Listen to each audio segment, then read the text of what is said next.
Okay, so it looks like that I'm live, and so let's get started with this.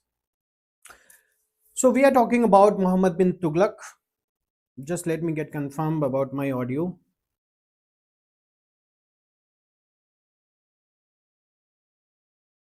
Okay, so it looks like that I'm live.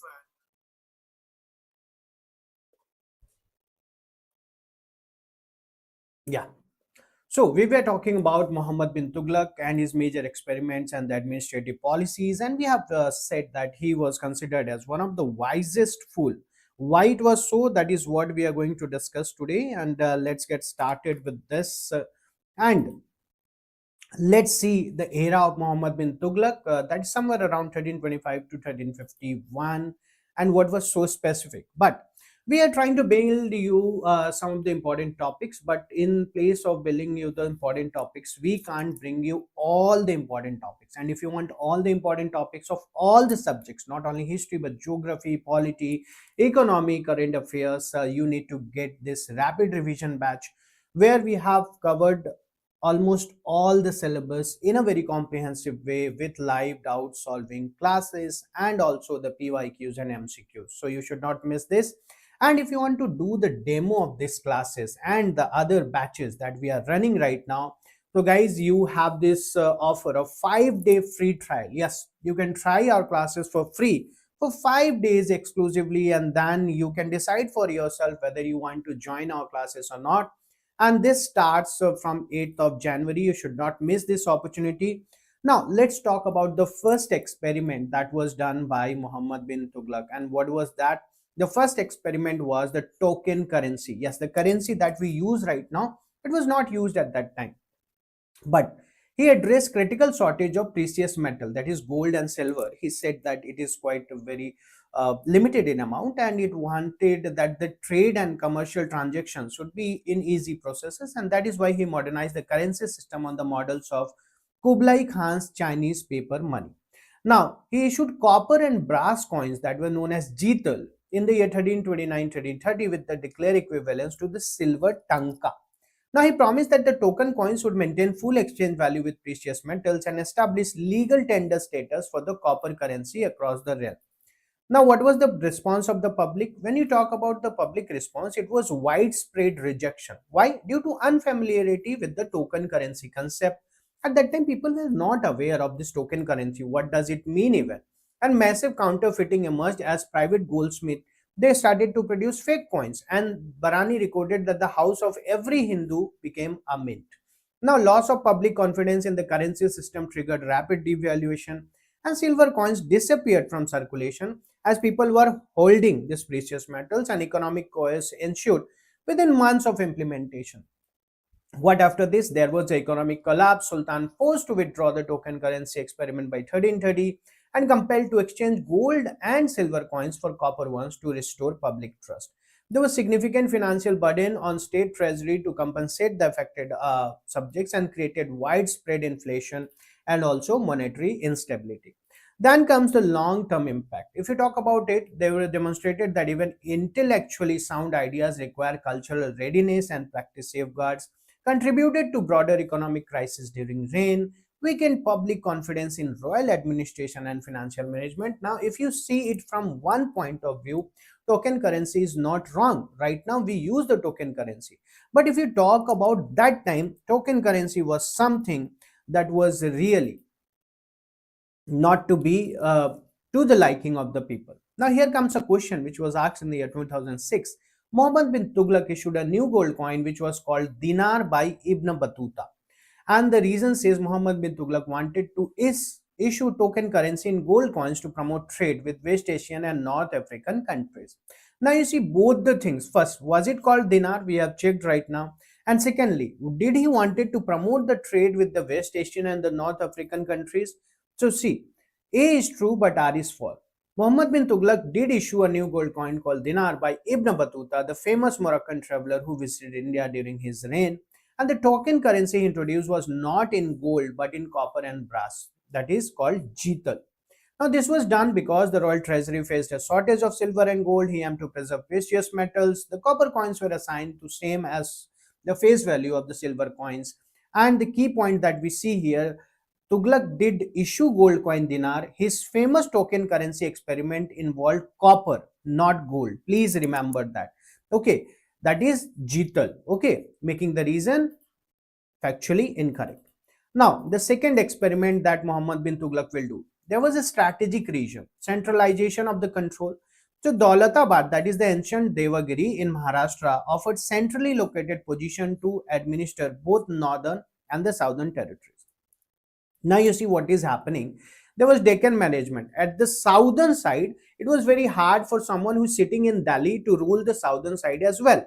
And he also had to see the northern side because there was a chance of Mongol defense at that time. So he had to choose between the north and the south. And living in Delhi was not very much practical enough to control both the sides. For that, what did he choose? He chose Daulatabad over Ujjain due to superior military defensibility and approval by the contemporary figures like Amir Khusro. Now, the administrative logic was good. It was not wrong. He unified the capital to enable the simultaneous control of North India Sultanate and newly conquered Deccan territories. Also to establish consolidated administrative system and centralized military command. But what actually happens? People face the problem. We will ask the people from Delhi to move to Daulatabad. Now, at that time, you just imagine there was no proper transportation system. So, the forced mass migration that was there, where you'll see the nobles, the soldiers, the ulemas, the Sufis, the officials, and even their families will travel to Delhi. From Delhi to Daulatabad, massive loss of life. Obviously, so many people are migrating, so there will be a lot of loss of life and economic dislocation. Disruption of established business networks, trade routes, and commercial relationships was there. Also, the administrative chaos, complete breakdown of the governance system during the transition period, and infrastructure strain as well. While Sultan provided wide road and rest house condition, proved inadequate for the scale of migration, and also the psychological distress, forced uprooting of population created widespread resentment and also the psychological trauma. What will happen? Obviously, he has to reverse the decision. Now, the timeline, capital shifted back to Delhi after only 2 years. Okay, but realization of failure was quite a bit late, and we will see it was a strategic reversal again. Now, the border is again exposed to the foreign invasions, and we'll see it was an infrastructure strain. And 2 year again was lost in this experiment. Now, again, there was a question asked in the year 2023 with reference to Indian history. Consider the following statement. The first Mongol invasion of India happened during the reign of Jalaluddin Khilji. Okay. Number two, during the reign of Alauddin Khilji, one Mongol assault marched up to Delhi and besieged the city. And number three, Muhammad bin Tughlaq temporarily lost portions of northwest of his kingdom to Mongols. Now, there are these three statements. Number one is incorrect. The first Mongol invasion occurred in 2021 during Iltutmish reign. Okay, not Jalaluddin Khilji. Number two is correct. 1303 during Alauddin Khilji's reign, Mongols under Taragai reached Delhi and besieged the city. That's correct. Alauddin successfully held the siege from the city fort, and statement 3 is incorrect. There is no strong historical evidence that Muhammad bin Tughlaq lost northwestern territories to Mongols. The Mongol threat had largely subsided by his reign. Now, let's see the third experiment that was done by Muhammad bin Tughlaq and what it is. The third experiment here is the military expansion cost. Massive expenditure required for Khorasan and Karachi military campaigns. Army mobilization, that is the maintenance of almost 3,70,000 strong army required extraordinary financial resources, administrative reforms, the revenue shortfall, and also the centralization of the agenda. So there was heavy taxation in the Doab region. Now, when there was heavy taxation at that time only, what will actually happen? There will be a famine. But before that, let's see the tax structure. So, Ganga Yamuna Doab was the most fertile and agriculture region. That is why the target was to increase the taxes there. The land tax, that is the Khara, increased by 50% over existing rates. Some sources sites increased from 1 by 10 to 1 by 2 of the produce. So, where you are taking 10% of the produce, you have just started to take 50%. Okay, abrupt imposition in 1326-1394 without prior survey or assessment of agrarian capacity, and no consultation. Policy introduced without consultation with local landlords or the peasants at that time. What about the agrarian distress? So there was simultaneous famine. This was a big reason. When there is a famine, the produce will be less, and when the produce is the less, How are they going to pay heavy taxes? Agriculture failure was also there, and peasants now refused. They said that how are we going to give so much of amount of taxes? And there was also crop destruction at that time.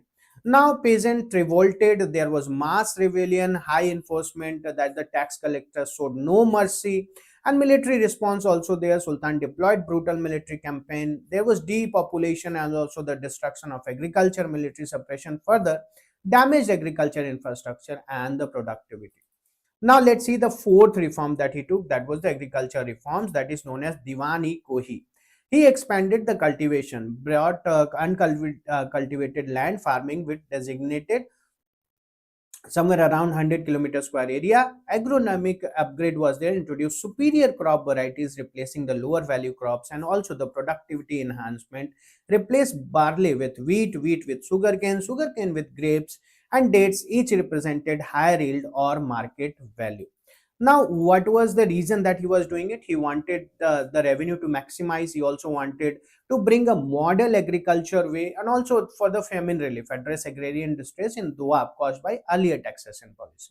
But again, what will happen? Again, you'll see the loans to peasants that was given Takvi and the Sondha, that is the administrative structure, established dedicated department, Diwani Amir e Kohi, that is the Department of Agriculture. Please remember, can be asked in the examinations.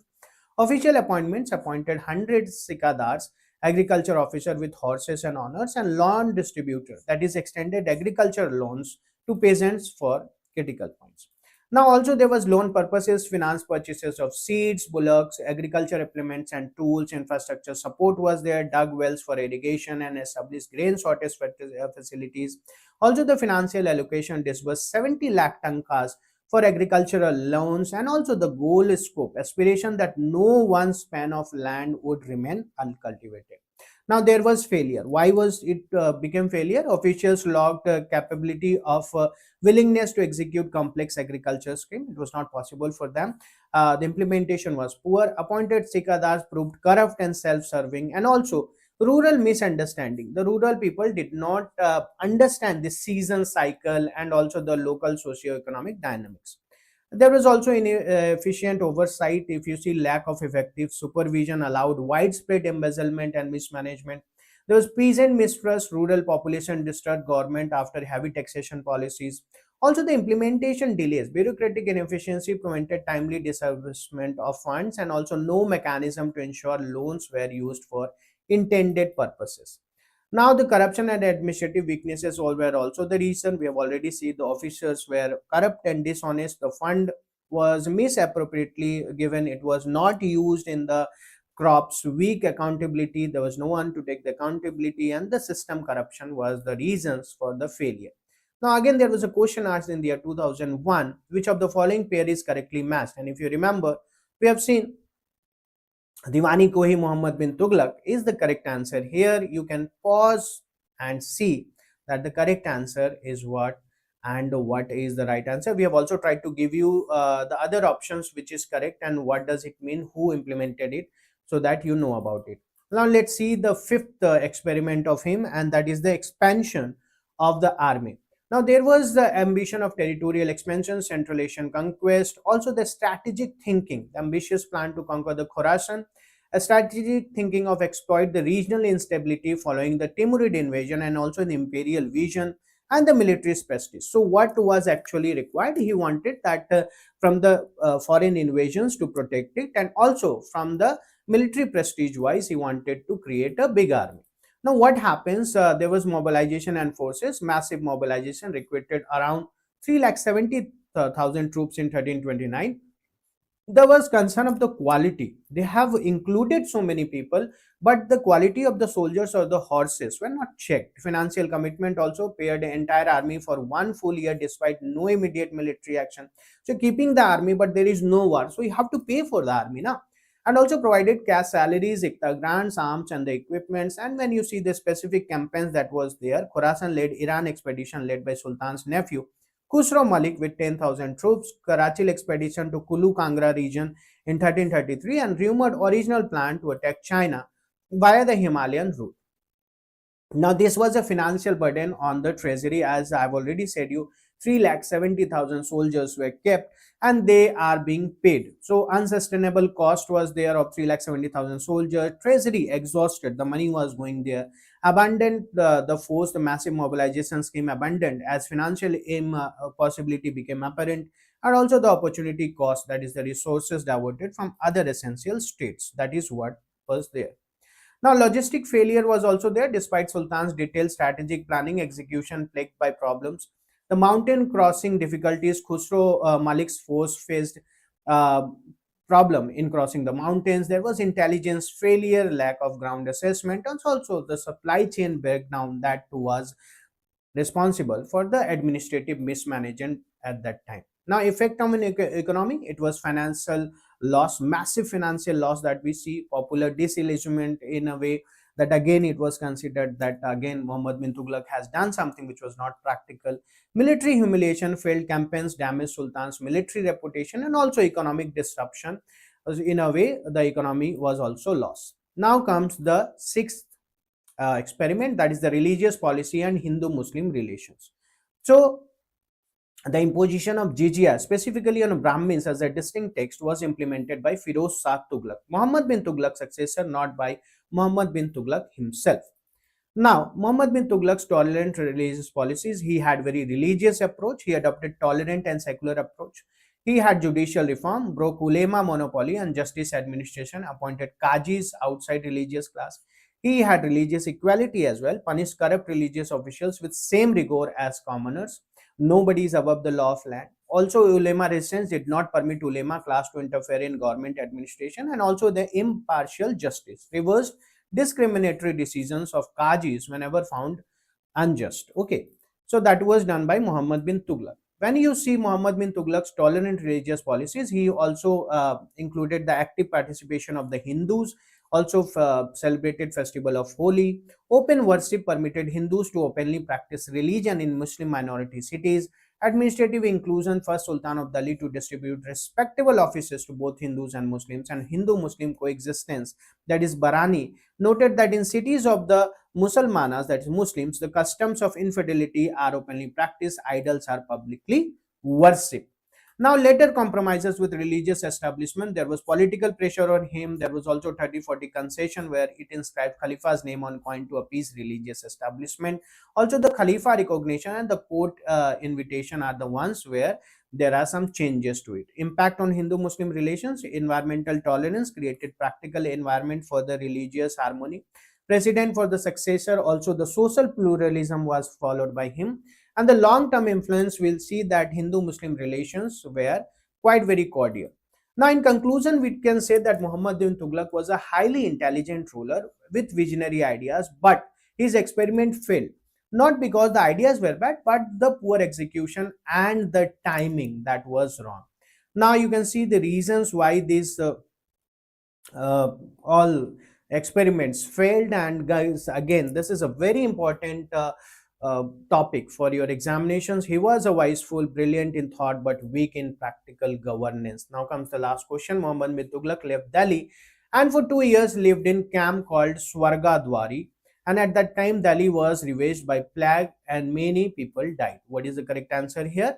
Muhammad bin Tughlaq did leave Delhi and live in a camp called Swargadwari for approximately 2 years. The migration was indeed related to plague and disease in Delhi, though the broader context involved the other things that you can see here. Okay, so both are correct. The explanation of A is also correct. And the last question, Mongols under Chengiz Khan invaded during the reign of whom? So Mongols under Chengiz Khan invaded during the reign of Iltutmish. Okay, so that is what we wanted to discuss about Muhammad bin Tughlaq, guys. And here you can see that this was one important topic that we have discussed. There are hundreds of other important topics of the other subjects that we have discussed in this rapid revision batch, and this is live right now. And if you want to get the demo of this classes for free, we are right now running the 5-day free trial where you can check out our TGPSC batches, our UPSC batches, our rapid revision batches, and decide for yourself whether we have given that quality, whether we have given that content or not. And if you get satisfied, then you can enroll yourself. And remember, if you are consistent in your efforts, and if you are honest, if you are dedicated, if you are disciplined today or tomorrow, you will be successful. Namaskar.